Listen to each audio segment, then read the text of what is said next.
शिक्षाविद और पूर्व कुलपति बसंती देवी का निधन। भारत ने एक प्रतिष्ठित शिक्षाविद और समाज सुधारक को खो दिया है।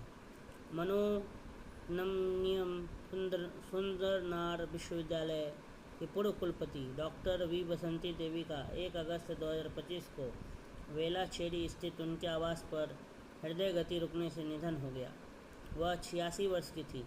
उनके निधन को शिक्षा, लैंगिक समानता, मानवाधिकार और प्रगतिशील आंदोलन के क्षेत्र में एक बड़ी क्षति के रूप में देखा जा रहा है।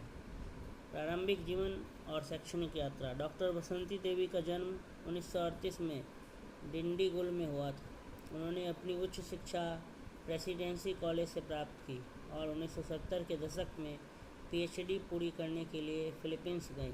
अपने संपूर्ण करियर के दौरान वे एक प्रगतिशील शिक्षाविद के रूप में जानी गई, जिन्होंने शिक्षा सुधारों और समान अवसरों की पुरजोर वकालत की।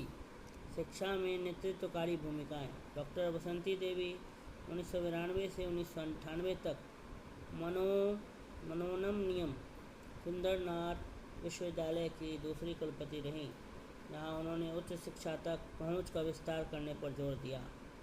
इसके बाद वे 2002 से 2005 तक तमिलनाडु राज्य महिला आयोग के अध्यक्ष रहीं, जहां उन्होंने महिलाओं के अधिकारों और सुरक्षा से जुड़े प्रमुख मुद्दों को उठाया।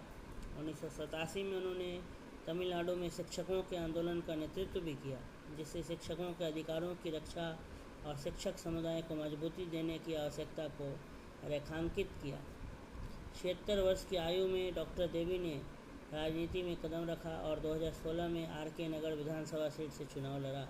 वे पीपुल्स वेलफेयर अलायंस के अंतर्गत विदुथलाई चिरुथैगल काची वीसीके की उम्मीदवार थी और तत्कालीन मुख्यमंत्री जे जयललिता के खिलाफ सीधे चुनावी मुकाबले में उतरी।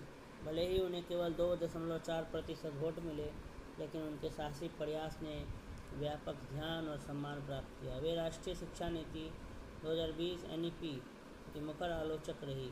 उन्होंने शिक्षा के केंद्रीकरण का विरोध किया और इसे संविधान की राज्य सूची में पुनः शामिल किए जाने की पुरजोर मांग की। उनका जीवन शिक्षा, समानता और सामाजिक न्याय के लिए एक सतत संघर्ष की प्रेरक कहानी कह रहा है। तो शिक्षाविद और पूर्व कुलपति बसंती देवी का निधन हो गया। बसंती देवी का निधन 1 अगस्त 2025 को हुआ। वेलाचेरी स्थित उनके घर पर, उनके आवास पर हृदय गति रुक जाने के कारण हुआ। वह 86 वर्ष की थी और उनको